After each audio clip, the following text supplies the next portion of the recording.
This is when we boarded the flight to go to Moscow. We left New Orleans. This is photos from the coup d'etat when they tried to overthrow Gorbachev. So these were the tanks that were all lined up, and that's the White House back over there. They call it Bielý dom. And of course, when they saw me wearing polo and Levi's and Nike, they're like, "Hey, you want to come into our tank?" The soldiers that would walk by the mausoleum. Stores made of ruby. This is the museum. I'm on the side. Here's Red Square.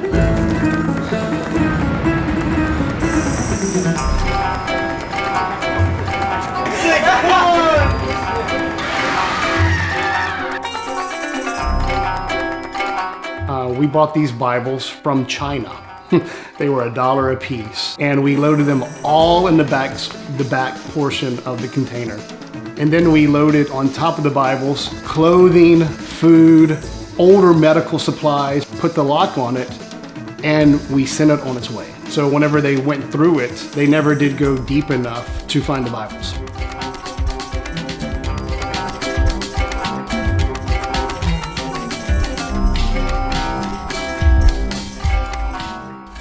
We started to hand out these Bibles, and people were asking us, "Can you teach this to us?" Because we were told this was a lie. And I said, "Well, I'm not a pastor." And they said, "Have you read this book?" I said, "I have." And they said, "Well, you know it better than we, so teach us." And we're all in our 20s thinking, what are we gonna do?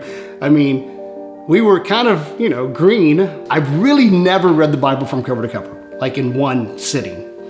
I've read different chapters and stuff. So I told the Lord, I said, "Okay, you told me to move here. Now what? I need you to speak to me. I'm gonna make a vow not to eat anything until I've read the Bible from cover to cover." So I went to my apartment, locked the door, and that was my little hermitage for 40 days. It took me 40 days to read the Bible.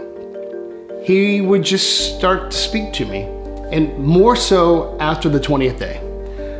I started to have like mystical experiences with the Lord. I heard him so clearly, I felt him. And he was answering me like never before in my life. I would have to say that 40-day fast was one of the highlights of my life. The Lord, in his grace, just kind of told us what to do. So we rented a building about a mile from Red Square, and our very first service, we had 2,000 people show up.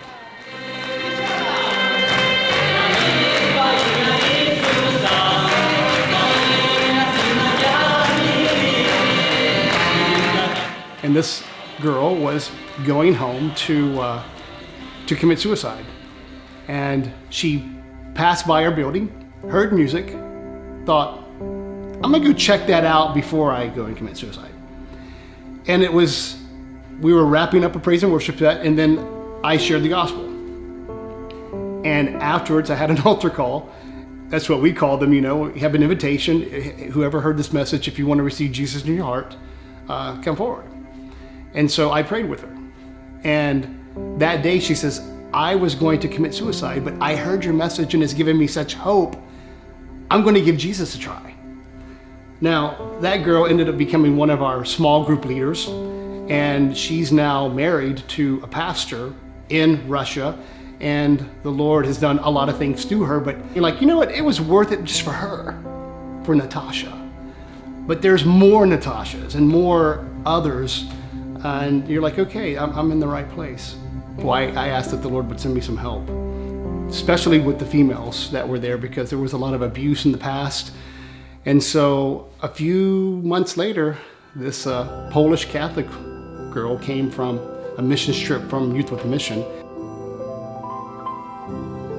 And she later became my wife. I know those things wouldn't have happened to the magnitude had they not been well covered and bathed in prayer, intercession, and fasting.